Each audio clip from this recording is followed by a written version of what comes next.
Welcome to our channel. ఇప్పుడు నేను హ్యాండ్స్ని cut చేసేటప్పుడు చాలా మందికి అయితే ముడతలు వస్తున్నాయని అంటుంటారు కదా. సో ఆ విధంగా రాకుండా ఫిట్టింగ్ అనేది పర్ఫెక్ట్గా ఉండాలి అనేది నేను ఇక్కడ మీకు ఎక్స్ప్లెయిన్ చేస్తానండి. ఫస్ట్ అయితే హ్యాండ్స్కి ఈ విధంగా నేను ఇక్కడ ప్లెయిన్ బ్లౌజ్కి అయితే చూపిస్తున్నాను. హ్యాండ్స్కి తీసుకునేటప్పుడు కూడా హ్యాండ్ క్లాత్ అనేది ఎక్కువ తక్కువ వస్తుంటుంది కదా. సో ఆ ప్రాబ్లం రాకుండా ఉండాలి అంటే నేను ఇక్కడ ఒక చిన్న టిప్ అయితే చెప్తా చూడండి. ఇది చాలా బాగా హెల్ప్ అవుతుంది. ఫస్ట్ బ్యాక్ పార్ట్ని తీసేసుకోవాలి. బ్యాక్ పార్ట్ని తీసేసుకున్న తర్వాత చూడండి, ఇది ఎంత ఉందో ఒకసారి మనము మార్కింగ్ చేసుకోవాలి. ఇక్కడ నుంచి జస్ట్ ఇది బ్యాక్ పార్ట్లో ఈ ఈ చంక భాగం ఎంత ఉంది అనేది మనము ఇలాగా టేప్ తోటి హ్యాండ్ మూమెంట్ ఇచ్చుకుంటూ ఎంత వచ్చిందో మనము మార్కింగ్ చేసుకోవాలి. ఇక్కడ నాకు 10.5 వచ్చింది, అంటే 10 మీద 1/2 ఇంచ్ వచ్చిందండి. దీన్ని ఇప్పుడు 1 ఇంచ్ అయితే తీసేసి ఈ ఫోల్డింగ్ అనేది మనము ఫోల్డింగ్ చేసుకోవాలి. ఈ 1 ఇంచ్ ఎందుకు తీసేయాలంటే మనము షోల్డర్ దగ్గర ఖర్చు పెడతాము, షోల్డర్ దగ్గర కుట్టు వేస్తాం కాబట్టి ఈ 1 ఇంచ్ అనేది వెళ్ళిపోతుంది. అంటే ఇటుపక్క 1/2 ఇంచ్, ఇంకొక పక్క ఫ్రంట్ పార్ట్ 1/2 ఇంచ్, టోటల్గా 1 ఇంచ్ అయితే కంప్లీట్గా మనము తీసేసి ఈ ఫోల్డింగ్ అయితే వేయాలి. ఇప్పుడు మనకి 10.5 వచ్చింది. ఈ ఫోల్డింగ్ అనేది 9.5 ఉండాలి. ఎంత ఉందో మనం ఒకసారి మార్కింగ్ చూద్దాం. చూడండి, నాకు ఇక్కడ 8.5 ఉంది, కానీ కావాల్సింది మనకి ఎంత 9.5 ఇక్కడికి రావాలి. మనకి ఇంకా చాలా తక్కువ అయితే వచ్చిందండి. ఇప్పుడు ఆ ఫోల్డింగ్ అనేది ఏ విధంగా వేయాలి అనేది అయితే మీకు ఇక్కడ చూపిస్తాను. చూడండి, ఈ లేయర్స్ ఉన్నాయి కదా, 2 లేయర్స్ ఈ విధంగా పెట్టేసుకోవాలి. మనం ఇక్కడ ఒక సైడ్ మాత్రమే హ్యాండ్కి క్లాత్ జాయింట్ పడే విధంగా అయితే కటింగ్ చూపిస్తున్నాము. చూడండి, ఇక్కడ నుంచి 9.5 రావాలి. ఈ 9.5 వచ్చే విధంగా మనం ఇక్కడ మార్కింగ్ చేసుకోవాలి. నాకు 9.5 వచ్చింది, అంటే ఇంకా మనము క్లాత్ అనేది 1/2 ఇంచ్ అయితే ముందుకే ఫోల్డింగ్ చేయాలి. చూపిస్తున్నా చూడండి ఇక్కడ. ఇప్పుడు ఎంత వచ్చిందో ఒకసారి మనము చూద్దాము.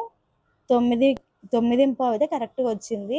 ఈ 9.5 కరెక్ట్గా వచ్చింది కాబట్టి ఇక్కడ నేను ఎంత తీసుకున్నానంటే ఖర్చు కోసం 1.5. ఈ 1.5 ఎందుకు తీసుకున్నానంటే మనము సింగిల్ బ్లౌజ్ కదా కటింగ్ చేస్తుంది. కింద ఇక్కడ ఇలాగ ఫోల్డింగ్ చేసి మనము చేతి పని అయితే చేయాలండి, హెమ్మింగ్ చేయాలి. దీనికోసం అయితే ఈ విధంగా ఫోల్డింగ్ చేసుకుంటున్నాను. తర్వాత ఇప్పుడు హ్యాండ్కి కరెక్ట్గా చూడండి, హ్యాండ్ ఈ విధంగా పెట్టేసి ఈ హ్యాండ్ హైట్ తర్వాత ఇక్కడ ఫస్ట్ కుట్టు ఉంది కదా, ఈ ఫస్ట్ కుట్టు మీద ఇలాగ మార్కింగ్ చేస్తున్నాను.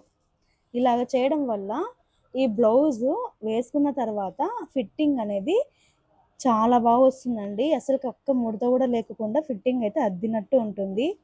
చూడండి, ఇక్కడ ఈ విధంగా మనము హ్యాండ్ని ఈ విధంగా పెట్టేసేయాలి. ముడత అనేది ఉండకూడదు. ఈ విధంగా పెట్టేసిన తర్వాత ఇక్కడ చూడండి ఇలా వచ్చేస్తుంది కదా.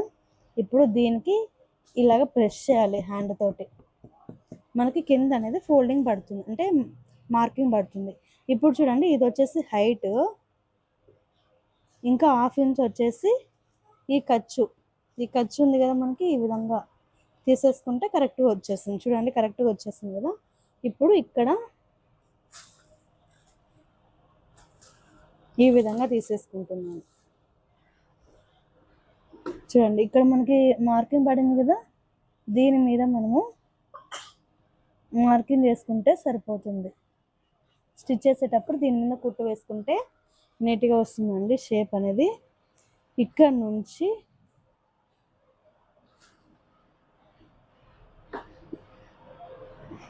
ఇలా చేసుకుంటే మనకి పర్ఫెక్ట్ వస్తుందండి షేప్ అనేది. అసలుకి ఇలాగ ట్రై చేయండి, మీకు ఒక్క ముడత కూడా పడదు. ఇప్పుడు ఇక్కడికి 2 ఇంచెస్, ఇక్కడ నుంచి 2 ఇంచెస్ ఇప్పుడు ఈ మార్కింగ్ ఇందులో కలిపేసేయాలి. కరెక్ట్గా వచ్చింది కదా షేప్ అయితే.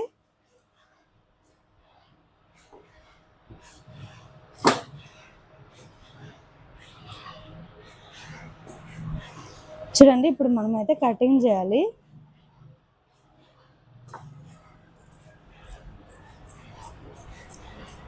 ఇప్పుడు షేప్ కూడా ఫ్రంట్ పార్ట్కి షేప్ ఎట్లా తీయాలి అనేది కూడా నేను ఇక్కడే చూపిస్తాను, గుర్తు పెట్టుకో బాగా. మళ్ళీ నువ్వు కుట్టాలంటే నన్ను అడగాల్సిన అవసరం లేదు, షేప్ ఎట్లా తీయాలక్క అని ఇక్కడే నువ్వు చూసి నేర్చేసుకోవచ్చు. చూడండి కరెక్ట్గా వచ్చేసింది కదా. ఇప్పుడు మనం ఫ్రంట్ పార్ట్కి షేప్ తీయాలి. ఇక్కడ కూడా మనం కొంచెం క్లాత్ అనేది జాయిన్ చేయాలి. నువ్వు స్టిచ్ చేసేటప్పుడు ఇక్కడ జాయిన్ చేయాలి మళ్ళీ. ఇప్పుడు ఈ క్లాత్ కాకుండా ఇక్కడ జాయింట్ పడని వైపు అయితే నేను ఇప్పుడు షేప్ తీస్తున్నాను. ఇక్కడ నుంచి 2 ఇంచెస్ అంటే ఇది మనకి ఖర్చుకు పోతుంది. ఇక్కడ నుంచి 1 ఇంచ్, తర్వాత ఇక్కడ నుంచి 1 ఇంచ్ ఇట్లా మార్కింగ్ చేసి ఈ మార్కింగ్ ఈ రెండు కూడా కలిసే విధంగా ఫోల్డింగ్ చేయాలి. చేస్తే మనకు ఒక ఫోల్డింగ్ పడుతుంది. ఇక్కడ ఎంత తీసుకోవాలంటే 3/4 ఇంచు, 1/2 ఇంచు సరిపోతుంది. ఇక్కడ నేను చిన్న సైజ్ బ్లౌజ్ అంటే మీడియం సైజ్ కదా, ఇది 30 సైజ్ బ్లౌజ్ కాబట్టి మీడియం సైజ్ బ్లౌజ్, దీనికి నేను 1/2 ఇంచ్ అయితే తీస్తున్నాను. ఒకవేళ పెద్ద సైజ్ బ్లౌజ్ అనుకుంటే 3/4 ఇంచు తీయాల. ఈ షేప్ అనేది హైబ్రో షేప్లో రావాలి. ఇక్కడ నుంచి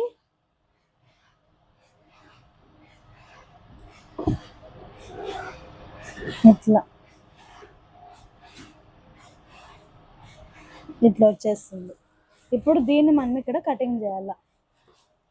బాగా గుర్తు పెట్టుకో, హైబ్రో షేప్లో ఇట్లా మనకి కనబొమ్మలు ఎట్లుంటాయో అట్లా రావాల్సి ఉంటుంది.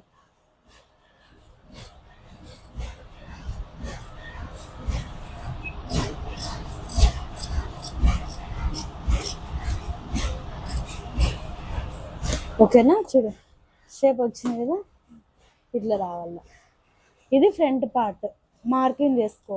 స్టిచ్ చేసేటప్పుడు నువ్వు మర్చిపోకూడదు, మరి స్టిచ్ చేసేటప్పుడు ఫ్రంట్ పడాల్సింది బ్యాక్. చాలా మటుకు మిస్టేక్ చేస్తారు. ఇక్కడ ఫ్రంట్ పడాల్సింది బ్యాక్ వేసేస్తారు. ఇప్పుడు మనము గుర్తు పెట్టుకోకుంటే కన్నా ఇది బ్యాక్ వేసేస్తే అప్పుడు మనకి మళ్ళీ ఫ్రంట్ షేప్ తీయాల్సి ఉంటుంది కదా, అప్పుడు ఫిట్టింగ్ వెళ్ళిపోతుంది. కాబట్టి మనం 1కి 2 సార్లు చూసుకుంటూ నిదానంగా కుట్టుకోవాలి ఈ షేప్ తీసినప్పుడు మాత్రం. అందుకే నేనేం చేస్తానంటే ఇలాగ మిస్టేక్ అవ్వకుండా ఉండాలి అంటే స్టిచ్ చేసేటప్పుడు మాత్రమే ఇలాగ షేప్ అనేది తీస్తాను. కానీ నీకు అర్థం అవ్వాలి అనేసి నేను ఇక్కడే చూపిస్తున్నాను. ఇప్పుడు షేప్ బెల్ట్ మనం రెడీ చేయాలి. వీడియో వచ్చిందని అనుకుంటున్నాను. వీడియోని లైక్ చేసి మన ఛానల్ని కూడా సబ్స్క్రైబ్ చేసుకొని చిన్న సపోర్ట్ అయితే చేయండి.